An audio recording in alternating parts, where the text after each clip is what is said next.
gracias por venir. Hoy estamos en familia, pero bueno, mejor estamos. Seguimos con Escociencia. Hemos incidido un poco estos días de atrás en ciencias más puras, tipo matemáticas o incluso física. Hoy nos cambiamos de tema totalmente y nos vamos a la veterinaria.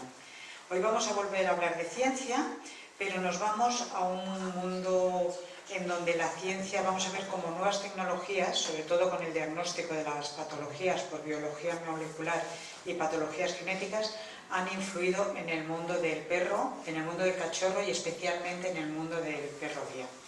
El perro guía es fundamental en la actualidad para permitir la movilidad de las personas invidentes y su capacidad de trabajo, bueno, yo creo que todos les vemos por ahí. A mí es que me despiertan ternura cuando les veo por ahí cómo van guiando. No me explico cómo pueden tener ese entrenamiento. Pero hoy vamos a hablar de su naturaleza y de su importancia y de cómo se selecciona y de los cuidados que necesita en los momentos más importantes, durante la gestación, en el parto y en los primeros días de su vida. Y de cómo los cuidados y la selección han tenido grandes cambios con las tecnologías anteriormente mencionadas. Para ello, nada mejor que contamos con Simón Martí Angulo. Simón es veterinario por la Universidad Complutense de Madrid y doctor en veterinaria desde enero de 2017. En la actualidad es el veterinario titular de la Fundación 11 del Perro Guía desde 1990, donde lleva la dirección del centro de cría de la Escuela de Perros Guías de la 11 en los apartados de reproducción y pediatría. Especialista en reproducción y pediatría en el Hospital Clínico Veterinario de la Universidad Alfonso X el Sabio. Es también profesor de obstetricia y reproducción de esta universidad desde 2006, director de la Clínica Veterinaria Plutos en Madrid desde 1989, acreditado por ABEPA en la especialidad de reproducción y neonatología canina y felina, y ha escrito un libro de reproducción y neonatología canina y felina, publicado en 2011 por Editorial Servet, y coordinado y escrito el libro Medicina pediátrica en pequeños animales, publicado en 2012, también por esta editorial. Bueno, pues yo creo que, Simón, muchas gracias. Agradecerle públicamente su participación generosa, que ha venido corriendo desde el trabajo. La verdad es que no sé cómo podemos convencer a tan buenos profesionales, a tantos profesionales que participen, pero este año yo creo que Escociencia también está cumpliendo el nivel de otros años que nos hemos marcado. Veremos a ver, Simón, hoy sí que nos sorprende con este tema tan diferente. Muchas gracias. Muchas gracias a Soledad por invitarme a estas jornadas y a vosotros por asistir. Y bueno, para empezar, pues me hacía ilusión poner un vídeo que se hizo en el 25 aniversario de la escuela, en el cual pues es una imagen un poco completa de lo que significa la escuela de perro guía, su función y lo que es todo el trabajo de los profesionales, ¿no?, que allí trabajan. Entonces, bueno, es un vídeo de 7 minutos que creo que va a ser muy interesante. Lo voy a poner y luego continuamos. Este perro crecerá fuerte y sano. Recibirá el afecto de mucha gente y completará su entrenamiento para guiar a una persona ciega. Esta es la historia de cómo lo hacemos desde hace 25 años. La gente piensa que cuando llegamos a la Fundación del Perro Guía es como un supermercado, donde te puedes coger el perro de color que sea, rubio, negro, pastor alemán, y no es así. La aventura comienza aproximadamente 2 años antes. Desde el nacimiento y en la fase de lactación tenemos muy en cuenta el ambiente en el que se desarrollan los cachorros. Proporcionamos a la madre un ambiente tranquilo, un cuidado suave, que ella a su vez va a transmitir a los cachorros. E intentamos que esté el mayor tiempo posible con ellos porque le enseña muchas pautas de comportamiento a los cachorros que luego van a revertir en su trabajo como perros guía. La atención veterinaria en la escuela empieza en atención al parto y la atención a la madre. Más adelante empezamos con el control de los cachorritos y de sus vacunaciones. Con 50 días realizamos un test a los cachorros de manera que conozcamos su temperamento. Con ello podemos ubicar al cachorro en un entorno y una familia lo más apropiado posible para dicho cachorro. Lo más importante es que el cachorrito participe en todas las actividades del día a día y sea un miembro más de la familia.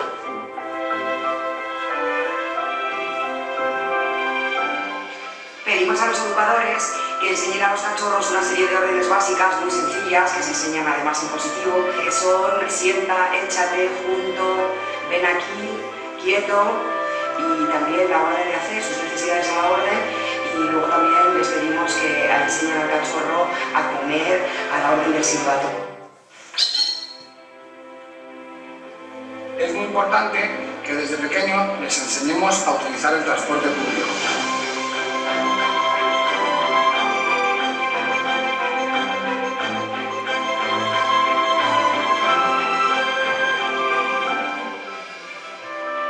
Tener a Choco y a Cobo en casa ha sido maravilloso. Se ha enseñado unos valores a los niños de generosidad, de saber que no se va a quedar en casa, pero van a ayudar a una persona a poder ir a trabajar, a hacer su vida sin tener ningún tipo de barrera.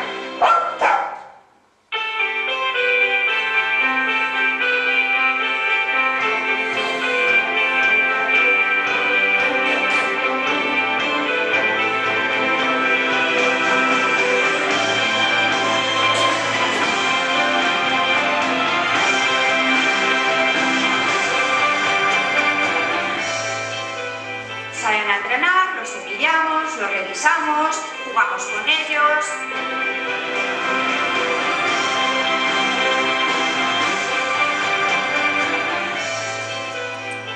Con el cepillado vamos a conseguir 3 principios básicos. En primer lugar, generar vínculo con nuestro amiguete. En segundo lugar, vamos a intentar detectar cualquier posible patología que pueda sufrir. Y en tercer lugar, vamos a reforzar lo que son las órdenes de obediencia básica. Son 4 las bases del adiestramiento del perro guía. Por una parte estaría el instinto de autopreservación del perro, que es la parte natural. También la voluntad de agradar. El perro que seleccionamos es un perro con disposición a agradar en el trabajo. Tendríamos también la obediencia y, por último, lo más importante desde el punto de vista de herramienta, el arnés. Nosotros lo que hacemos en el entrenamiento es darle una base muy importante de obediencia y luego le enseñamos diferentes aspectos como son, por ejemplo, los obstáculos. El perro tiene que esquivar el obstáculo, no solo para él, sino también para la persona que va con él. Y eso se les enseña con mucho cariño y enseñándoles lo que es un obstáculo y mostrándoles el camino por donde tiene que ir. A posteriori él lo acaba haciendo solo. A la hora de cruzar una calle, el perro lo que tiene que hacer es pararse en el bordillo. Y el ciego lo que hace es escuchar si vienen coches o si no, y le da la orden de cuándo cruzar. Un perro guía tiene que ser un perro muy bien educado, porque entra en todos los sitios públicos y porque va cuidando a alguien que no ve. Forma parte de un equipo, va con el ciego a todas partes y disfruta de ese trabajo de ir con él. Los primeros momentos, cuando llegas aquí, pues estás con la inquietud y el entusiasmo de saber qué perro te van a entregar. Son unos momentos muy emocionantes, pues cuando te dicen el nombre del perro, la raza y cuando nos hicieron entrega del perro. Estoy haciéndome un poco con ella, moverme con ella, a ver cómo camina, a que ella también sepa cómo voy yo, y el acoplamiento me está resultando muy sencillo.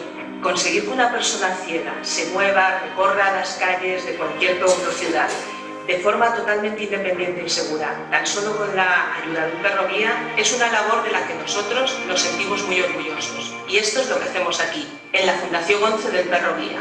Las 6 horas que dura mi horario la universidad, pues se queda tumbado, tranquilo, relajado. O sea, solo faltaba que lo examinaran a él. Para mí supuso una gran independencia cuando estaba trabajando. Ahora mismo estoy jubilada y sobre todo una movilidad mucho más ágil. Poder engancharte a él para llevar a tu hija a la guardería, para entrar en la pista, para conseguir éxitos muy bonitos en tu vida y todo lo más importante, un futuro extraordinario. Desde hace 25 años, la Fundación 11 del Perro Guía ha conseguido que miles de personas ciegas mejoren su movilidad gracias a la excelente preparación y entrega de sus perros. Unos animales que disfrutarán de una vida plena y que, llegado el momento de la jubilación, permanecerán junto a sus sueños, disfrutarán de una nueva familia o regresarán a la Fundación, donde los recibiremos con el mismo cariño con que les vimos crecer. Fundación 11 del Perro Guía. 25 años caminando juntos.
Bueno, pues la idea es hablar un poco de la parte que a mí más me toca, que es la parte clínica y de control de la reproducción en la escuela, ¿no?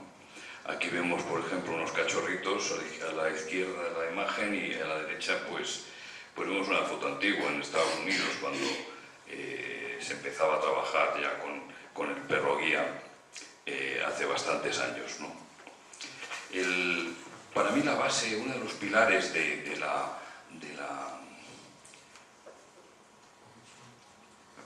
perro guía es la reproducción. Ahí se inicia con una selección que iremos viendo un poco las partes principales, por lo que es el cuidado de la madre durante la gestación y el parto y el cuidado de la camada. Aquí lo que podemos ver, por ejemplo, pues son unos cachorros que están amamantando a la madre, en los cuales pues vemos unos que están pues felices y contentos, que son los que están ahí un poco apartados, que ya han comido y que están totalmente relajados. Aquí lo que podemos ver, por ejemplo, es el reflejo de succión, ¿no? El reflejo de succión está directamente relacionado con la salud del neonato. Y hablamos del neonato en el perro aproximadamente las 3 primeras semanas hasta la 4ª semana de vida. Y el periodo neonatal es el más importante para la salud del perro. Bueno, la Fundación 11 se inicia en 1990. La segunda escuela, que es la actual, se inaugura en mayo del 99, que es un centro, es un macrocentro de más de 100.000 metros cuadrados, en los cuales lo que tenemos pues son justamente, creo que ha sido esta semana, pues tenemos, se han entregado 3.000 perros guía. Fijaros este número tan importante de forma gratuita que lo hace la ONCE a los invidentes. Hay más de 1.800 usuarios o invidentes de perro guía que son diferentes, de los cuales muchos de ellos pues ya han repetido, es decir, cuando el perro tiene un tiempo de trabajo, que son aproximadamente los 12 años, y cuando ha pasado 12 años pues se renueva la unidad.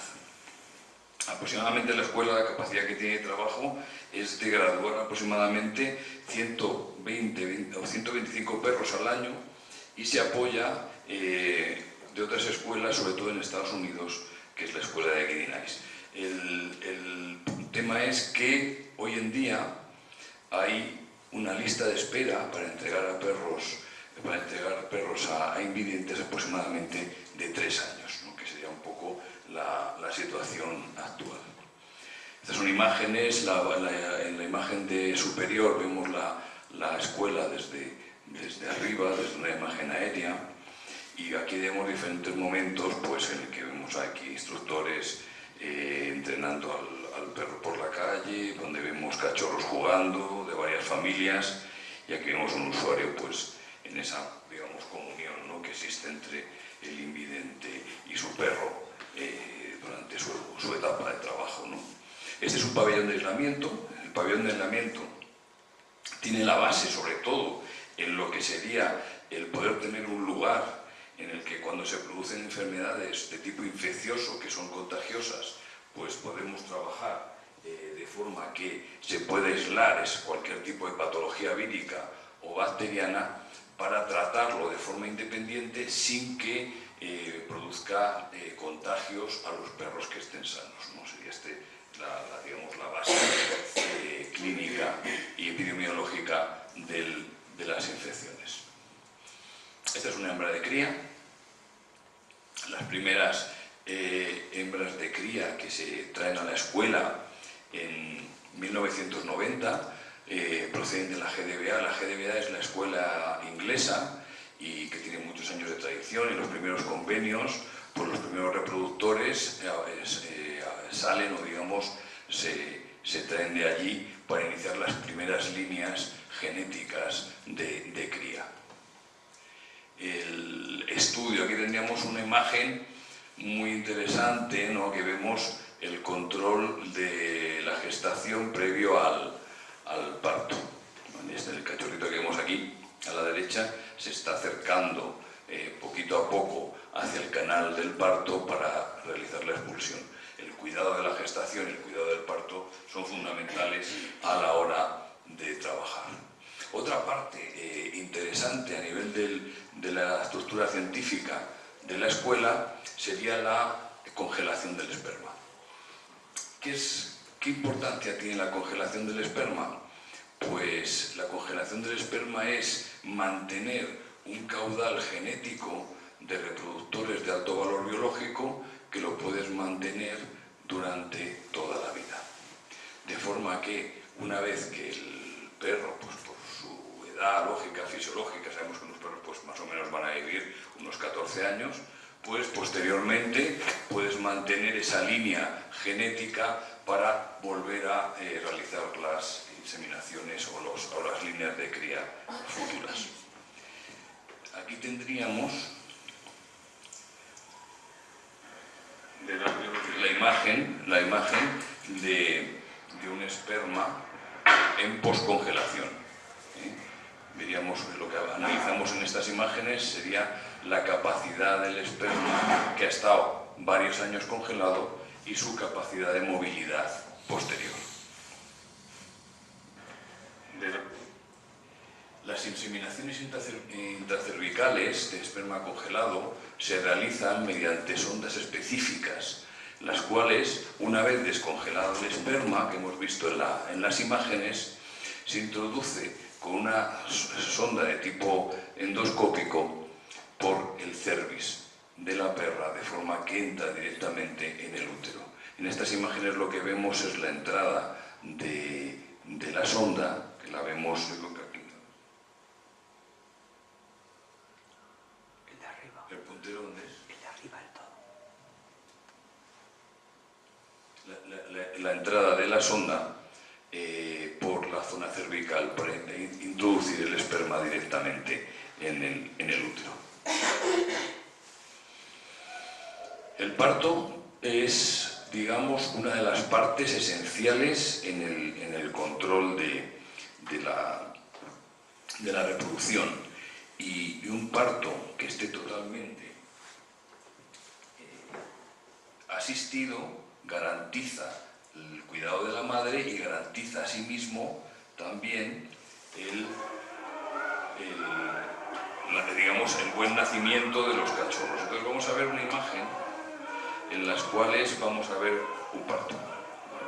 En este caso lo que vemos es las contracciones expulsivas. En las contracciones expulsivas lo que vamos a ver es cómo va poco a poco el cachorrito, el neonato, hacia la zona de expulsión. Cuando se separa la placenta de la unión uterina, se producen una serie de secreciones fisiológicas que se basan en la destrucción de los eritrocitos que están en la unión uteroplacentaria, de forma que ese color de esa destrucción eritrocitaria se denomina uteroverdina.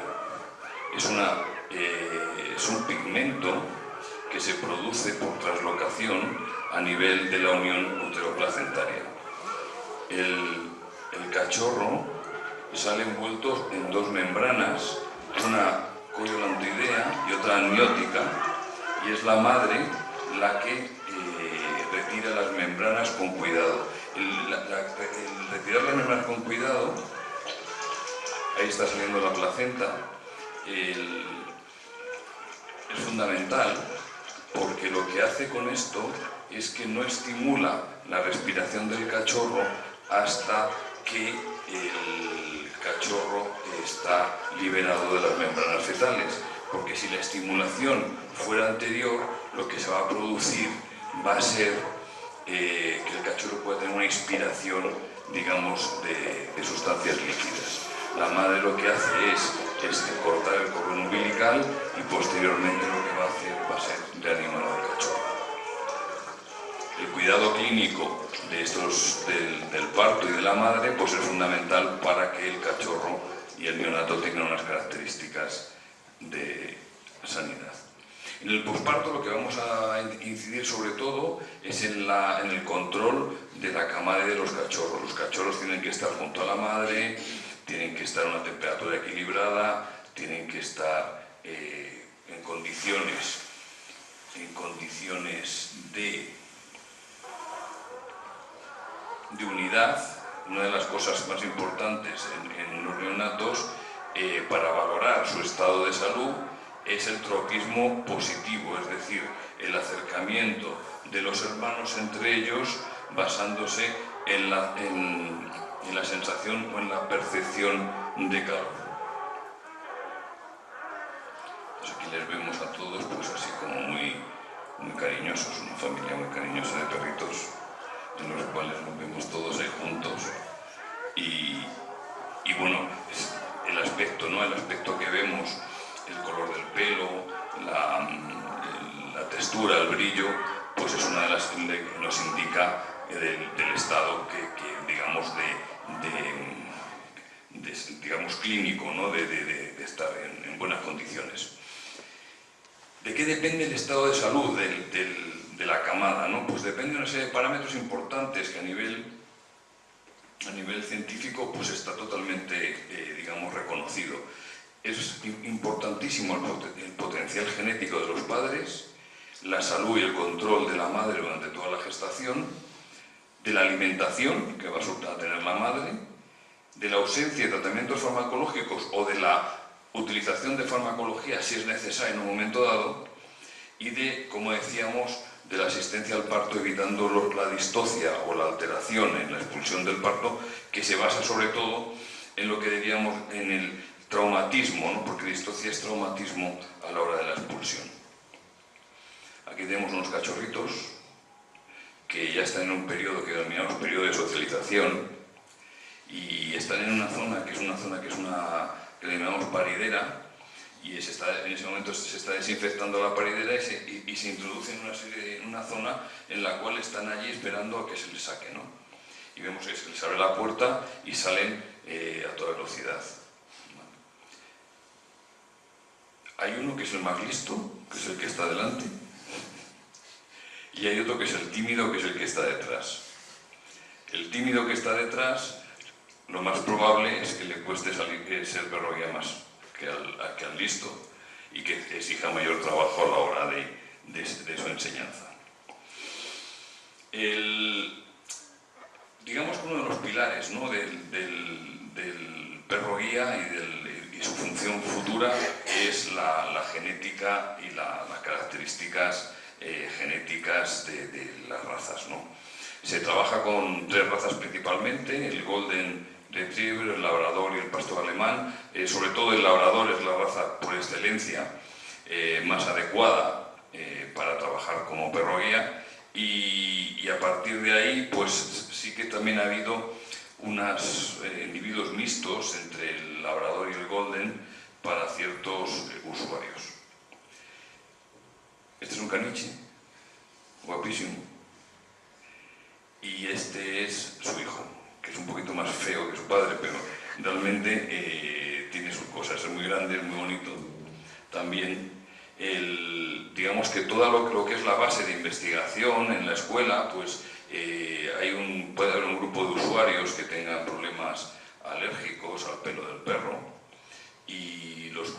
entre caniche y labrador, lo que consiguen es un pelo específico que tiene mucha menos sensibilidad para personas muy alérgicas al pelo del perro. Este tipo de pelaje pues, se cae menos y tiene menos producción de caspa. Lo ideal es tener las camadas más numerosas posibles, porque de esta forma lo que vamos a conseguir es que haya mayor número de perros guía en el futuro. Y esa es digamos, la evolución. Y bueno, esta sería una imagen de una perrita de cría, que yo creo que muestra la negación de una madre en la cual pues está dando de mamar con todo el cariño del mundo a sus cachorros. Y estos de aquí que veis, pues parece que están poseídos. Están poseídos de forma que hay que tener mucho valor para entrar aquí en la paridera. No es una cosa fácil entrar aquí porque te van a comer por todos lados. Es una foto muy graciosa que a mí siempre me ha hecho bastante ilusión verla. Bueno, lo que tenemos también es que es fundamental. Es decir, la idea es que los perros guía sean lo más sanos posibles, sean los más resistentes posibles, los que tengan la mayor capacidad de resistencia a enfermedades, porque van a ser un compañero por muchos años para una persona ciega y tiene que estar pues ahí, ¿no? Dando el callo durante todo este tipo de años, ¿no? Este número de años. Y para esto pues se hace una serie de controles clínicos y de investigaciones muy exhaustivas, ¿no? Entonces, un poco la parte que más tengo yo, digamos, ahí control, pues sería de todos los controles clínicos que hacemos a la hora de realizar un control exhaustivo en la salud del perro guía, ¿no? Digamos que es una obsesión el que el perro, pues primero pensamos en su bienestar, pero segundo pensamos en el bienestar junto con el invidente, ¿no? Entonces, por eso se hacen una serie de controles, como serían la valoración de las articulaciones, tienen que ser libres de displasia de cadera, de codo y de osteoconditis de hombro, tienen que estar ausentes de patologías hereditarias, como son las cardiopatías, que en las líneas de labradores pues pueden surgir la displasia tricúspide, libres de enfermedades infecciosas y libres de un montón de patologías genéticas que pueden afectar a su proceso, digamos, evolutivo, ¿no? Y luego también hay una serie de problemas comportamentales que hay que descartar, ¿no? Que por aquí tenemos algunos de los problemas que pueda haber, ¿no? Es decir, que un perro guía no puede tener hipersensibilidad a los ruidos, porque imaginaros que es evidente que esté en una zona como puede ser Valencia, con problemas a nivel de petardos, no puede ser agresivo tampoco, no puede ser inadaptable, tiene que tener un buen control cognitivo, no tener problemas de déficit cognitivo, ¿no? Es decir, que todos estos problemas comportamentales son importantes a la hora de seleccionar a reproductores, seleccionar a una serie de líneas de trabajo para que esto no lo tengan. Tanto los machos como las hembras de perro guía se esterilizan. Porque es una forma de poder, digamos, que puedan realizar su labor de forma óptima. Es digamos, un paso previo a su trabajo posterior. Las evaluaciones clínicas de trabajo se basan sobre todo en el control de las articulaciones, porque es fundamental, porque el trabajo que va a tener un perro guía va a ser, digamos, guiar al invidente en una serie de situaciones complejas en las cuales va a tener que sortear obstáculos, bajar escaleras. Imaginaros pues en zonas de grandes ciudades como puede ser Madrid o Barcelona, desplazamientos largos a nivel de escaleras, de metro, de mucho esfuerzo a nivel locomotor, ¿no? Y por eso los controles que se realizan en las evaluaciones clínicas pues son sobre todo valorar su cadera, de forma que el perro guía pues tiene que tener una cadera excelente, ¿no? Y eso es una de las... Todos estos controles se aplican también a los reproductores para que esto sea así, ¿no? Que estos reproductores tengan una cadera excelente para que no exista transmisión de ningún tipo de enfermedad o alteración a su descendencia. Esto es una evaluación de cadera a nivel radiológico, es una radiología digital en la que estamos viendo la valoración exhaustiva de diferentes partes de la cadera, ¿vale? Los acetábulos, la formación de la cadera, las uniones en el borde cráneo lateral del acetábulo, y esta es la cadera que tiene que tener un perro guía, una cadera perfecta para que pueda soportar las exigencias de su trabajo en el futuro.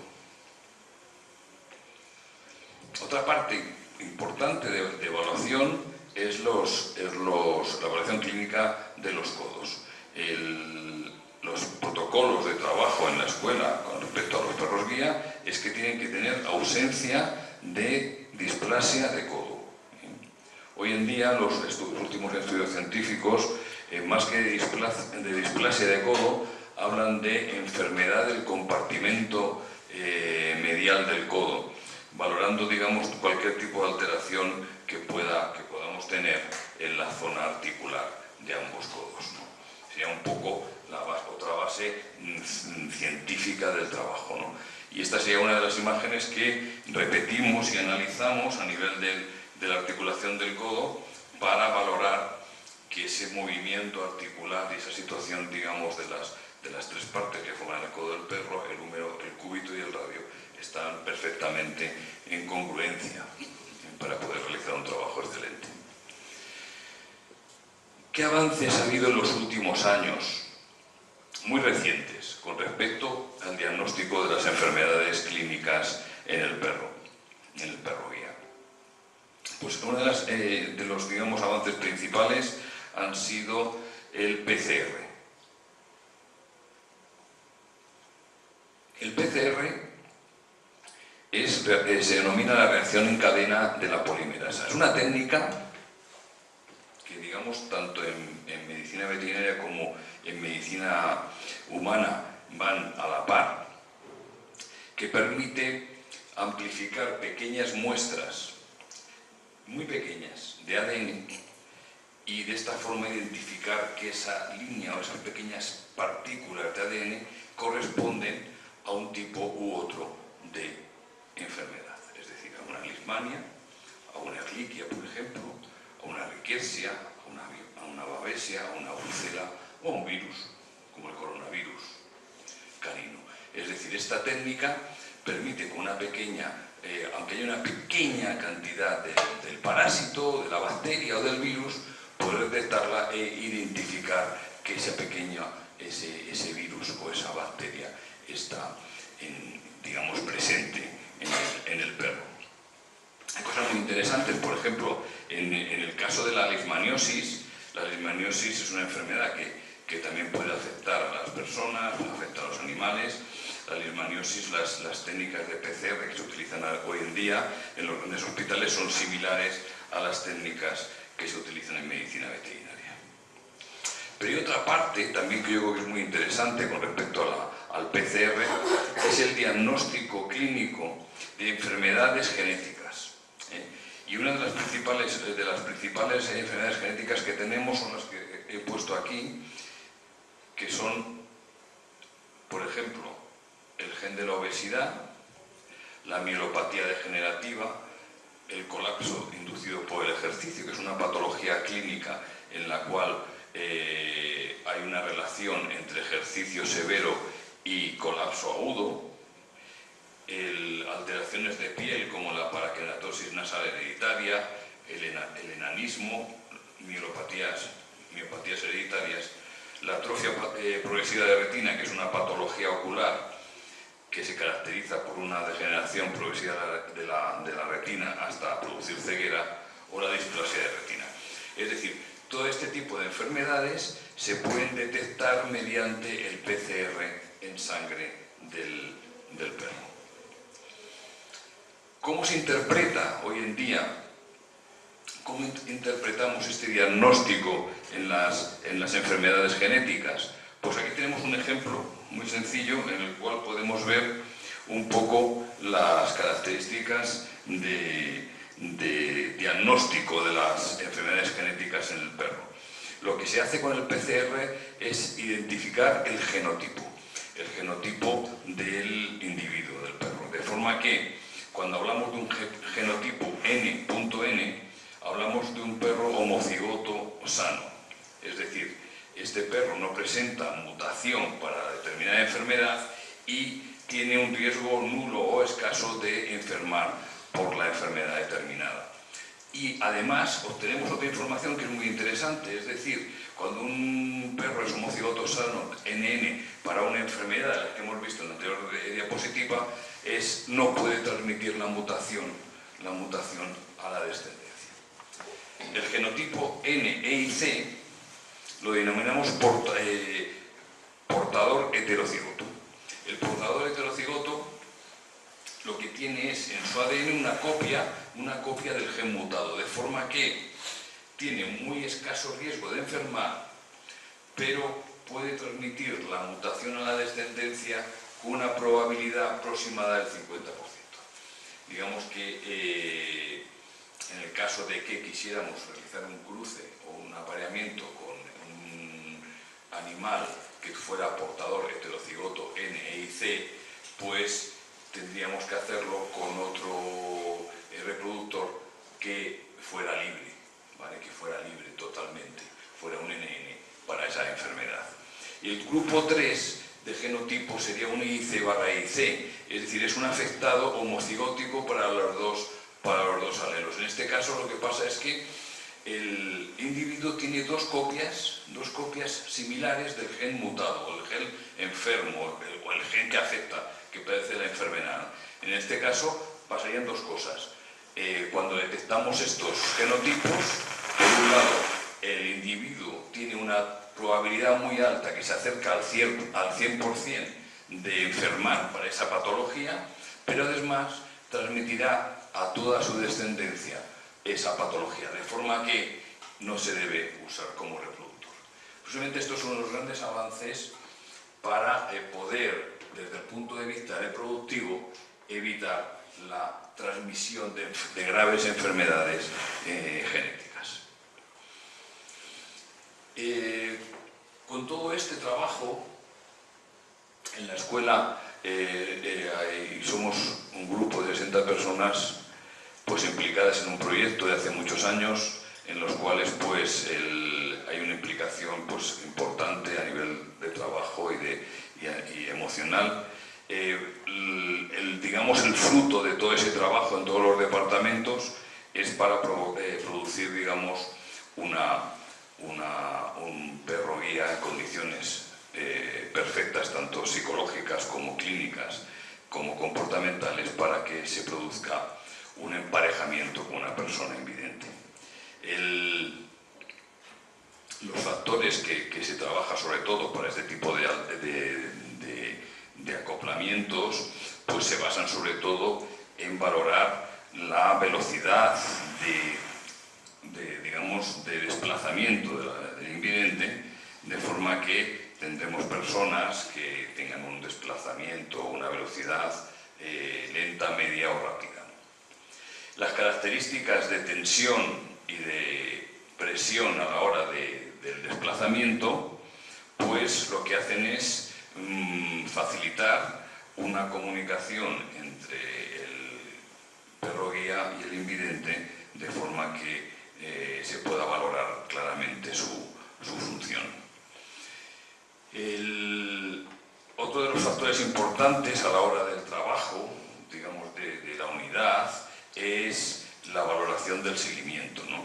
Es decir, habría dos puntos interesantes, que es uno, la facilidad que tiene el invidente a seguir el ritmo del perro y la facilidad que tiene el perro guía a ser seguido por el invidente, basándonos en dos puntos principales, que son la capacidad o la cantidad de reflejos que pueda tener el invidente y de su equilibrio.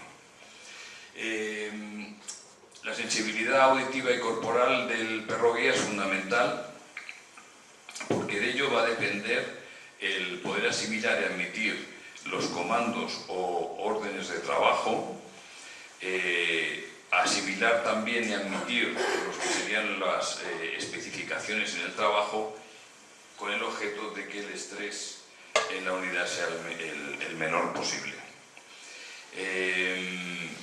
Factores importantes en el perro guía son su capacidad de concentración, de forma que esta capacidad de concentración sea lo suficiente como para aceptar el volumen de trabajo que tenga que hacer con el invidente, y asimilar, digamos, los cambios en los desplazamientos, que puede haber unos desplazamientos a nivel, digamos, en un principio pues muy variados, ¿no? De forma que esta asimilación de los cambios de rutinas o desplazamientos lo que va a llevar es a minimizar los errores como perro guía. No solo es importante, digamos, la capacidad del perro guía, sino la personalidad del invidente y su capacidad de trato, ¿no?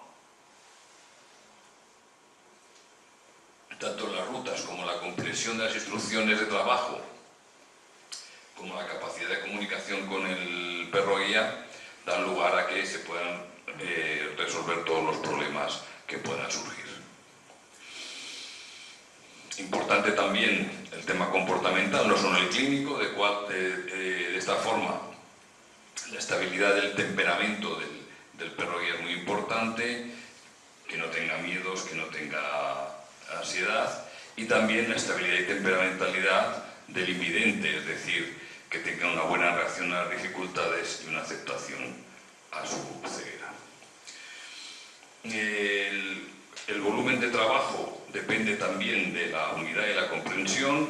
Es más fácil cuando las rutas de trabajo son habituales, es más fácil cuando los obstáculos, digamos, son conocidos, y en este tipo de volumen de trabajo pues hay que introducir pues todo lo que sea la carga compleja de transportes públicos, autobús, metro, trenes, y lo que está relacionado con la actividad laboral o el puesto de trabajo del invidente.